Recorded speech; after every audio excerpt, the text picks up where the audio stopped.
সান্ত্বনা দেয়, বাবা মনে কোনো কষ্ট নিস না, আল্লাহ তোরে বড় বানিয়ে দিবে। মানুষের সাথে ঝগড়াঝাটি করিস না, আল্লাহ তোর এরকম ভাবে ক্ষতিপূরণ করে দিবে। একমাত্র মা বাবা ছাড়া সান্ত্বনা দেওয়ার মতন পৃথিবীতে কেউ নাই।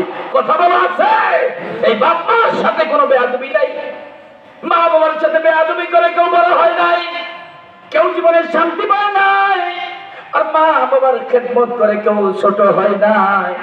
এই জন্য বন্ধুরা আমার, মা বাবার হাতের মধ্যে আল্লাহর আরশে আজিমের মধ্যে কোনো পর্দা থাকে না।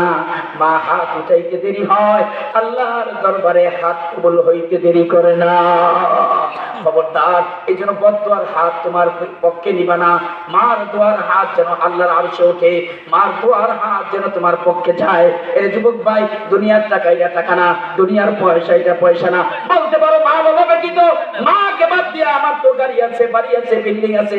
খবরদার, এই গাড়ি বাড়ি বিল্ডিং ধ্বংস হইতে সময় বেশি দিন লাগে না। কথা বলো, লাগে? সাদ রাদিয়াল্লাহু তাআলার হুকে খাটিয়ার মধ্যে শোয়া রাখছে। সাদের মা সন্তানের জন্য বিরহ বেদনায় কান্না করতেছে, বিলাপ দিয়া কান্না করতেছে। আল্লাহর পয়গম্বরের কানে সাদের মার কান্নার আওয়াজ গেছে।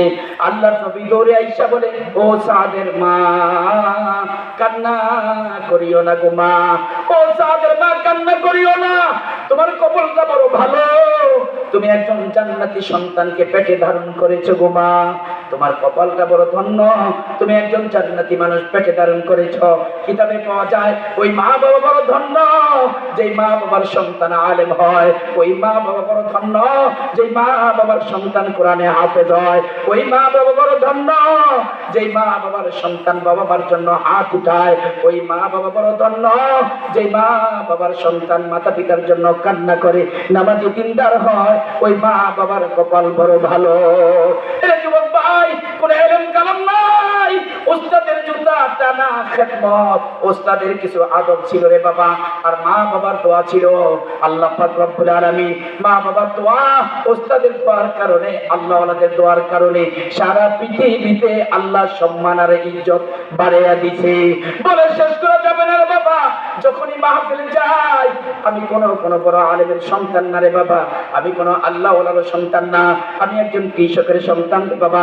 আমি বলতে চাই, একজন কৃষকের সন্তানকে যদি আলেমের সহবতে, আলেমের দোয়ায় যদি আল্লাহ এই জায়গায় পৌঁছাইতে পারে, আল্লাহ যদি বক্তা বানিয়ে সারা বাংলাদেশে ঘুরাইতে পারে, তাহলে একজন আলেমের সহবত নিলে, একজন আল্লাহ ওয়ালার সাথে যদি ভালো সম্পর্ক রাখো, তোমার মতো মুসলমানকেও আল্লাহ ওয়ালা ভালো ইমানদার বানিয়ে আল্লাহ কবরে নিতে পারে। কথা বলো, এই মাদ্রাসায় যারা আছে, এদের সহবতে যদি 3 বছর একটা ছেলে হাফেজ হয়, এদের সোহবতে যদি আলেম হতে পারে, হাফেজ হতে পারে, ইমাম হতে পারে, বক্তা হতে পারে, গরিব ঘরের সন্তান যদি এদের সোহবতে 3 বছরে হাফেজ আলেম হয়, গরিব ঘরের সন্তান 3-4 বছরে যদি হাফেজ হয়ে যায়, জামার পরিবর্তন হয়, টুপির পরিবর্তন হয়, নামাজের পরিবর্তন হয়, 5 ওয়াক্ত নামাজ পড়ে তো পড়ে, রাত্রেবেলা উঠে তাহাজ্জুদ পর্যন্ত পড়ে। আমার এই সন্তান যদি একই আলেমের সোহবতে 3 বছরে যদি কোরআনের মালিক হয়, আমি কেন বাবা তাদের সোহবত নিয়ে দিনদার নেককার নামাজি হতে পারবো না? আমরা কেন পারি না? একটাই অভাব, আমার ছেলেটা আদব রক্ষা করে, যা বলে তা মানে, আমরা শুধু শুনি, ও আজকে মানার কোনো নিয়ত করি না। এই জন্য আমাদের 24 বছরও একটা আমলের পরিবর্তন হয় না। কথা বলো, একই আলেমের কাছে যদি হাফেজ হয়ে যায়, আলেম হয়ে যায়, জীবনের পরিবর্তন হয়, আমাদের পরিবর্তন নাই কেন? ছাত্রদের মধ্যে 2টা নিয়ত থাকে, আমি ওস্তাদের কথা শুনবো, আগামীকালকে থেকে মানবো, শুনবো আর মানবো। এই নিয়তে ওস্তাদের কথা শুনে আর মানে। ওস্তাদ সকালে যখন ডাকে যা বলে তা শোনে, ওস্তাদ বিকালে যা বলে তা শোনে, ওস্তাদ নামাজের কথা বলে নামাজ পড়ে, ওস্তাদ আমলের কথা বলে আমল করে, ওস্তাদ তেলাওয়াতের কথা বলে তেলাওয়াত করে। আমি বলতে চাই, ওস্তাদের কথা শুনতেছে আর মানতেছে। আমরাও যদি বয়ানে মাহফিলে যেখানেই যাই না কেন শুনবো, যদি মনে মনে নিয়ত করি আগামীকালকে থেকে একটা হলেও মানবো, তাহলে হতে পারে আল্লাহ এই শোনা এবং নিয়তের দ্বারা আল্লাহ আমাকে তোমাকে আমলকারী বানাইতে পারে। এখন আমাদের অভ্যাস কি, আমরা শুনতে চাই, আগামীকালকে থেকে মানবো, এমন কোন শ্রোতার নিয়ত নাই, খালি বুঝে শুনুন। 3 ঘন্টা 4 ঘন্টা 5 ঘন্টা, আরে বাবা বাংলা স্কুলে মাঠে, সরকারি স্কুলে মাঠে, আরে কত বয়ান, কিন্তু মারা নিয়ত নাই। নিয়ত করেন আগামী কালকে থেকে হুজুরের সুন্নতের কথা বললো, ডান হাত দিয়া মদিনাওয়ালার সুন্নত পালন করে আমি মদিনাওয়ালা যেইভাবে জামা পড়ছে আমিও উম্মত হিসাবে নবীওয়ালা হইতে চাই, আমার জামাটা নবীওয়ালা জামা পরিধান বানাইতে চাই, আমিও ডান হাত দিয়ে জামা পরবো। কঠিন হবে বেশি? কথা বলে না কঠিন হবে? ডান পাও দিয়ে আমার নবী জুতা পরছেন, আমার জুতা পরাটা নবীওয়ালা বানাই। দুঃখের বিষয় এত বয়ান এত ওয়াজে বাবা নবী চিনি না, নবী স্লোগান দেয়, এটার নাম এইটার নাম কি সবাই বলেন? লাঠি।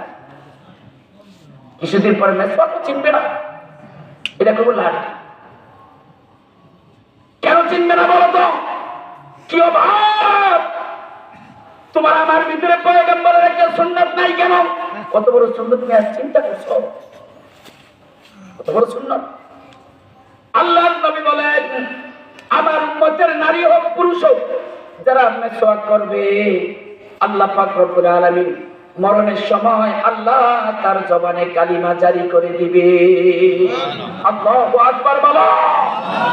ঈমান কোন জায়গায় দেখছো? আজীবন কোরআনের বোঝা বহন করো, কালিমা আনা কঠিন হবে। আমল যদি করো আমলে তোমার জবানে কালিমা জারি করে দিবে। কিন্তু দুঃখের বিষয় লক্ষ টাকা দিয়ে ঘর সাজাইতে পারি, লক্ষ টাকা সামানা করে ঢুকাইতে পারি, 10 টাকা দিয়ে কিনে নবীকে ঘরে ঢুকাইতে পারি নাই, কপাল পোড়া। 10 টাকা দিয়ে নবীকে ঢুকাইতে পারো না, 24 বছর বয়স চলতেছে।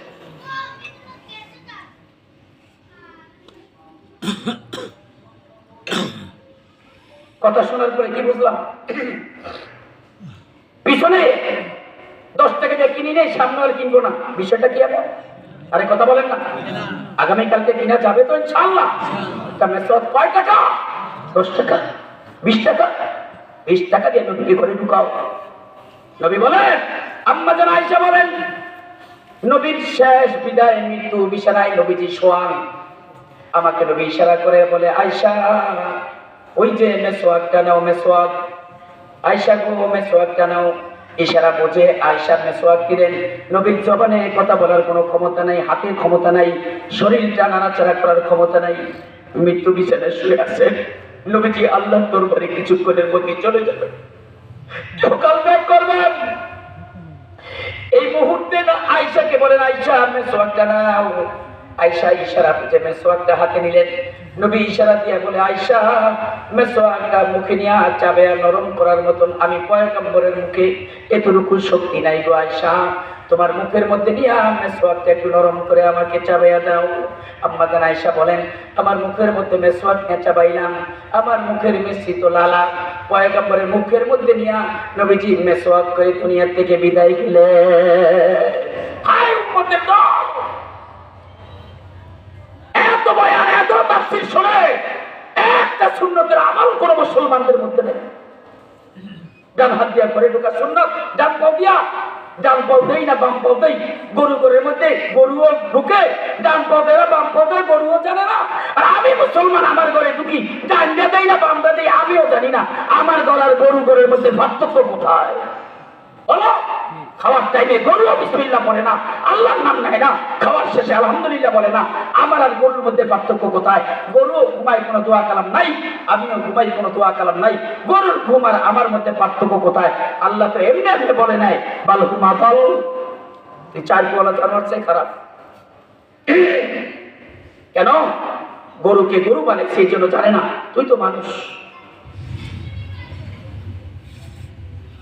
ভাইরা আমার, সাদ ইবনে মুআয রাদিয়াল্লাহু তাআলা আনহুকে খাটিয়ার মধ্যে শোয়াইলেন। আল্লাহ নবী আয়েশা কান্না বন্ধ করাইলেন।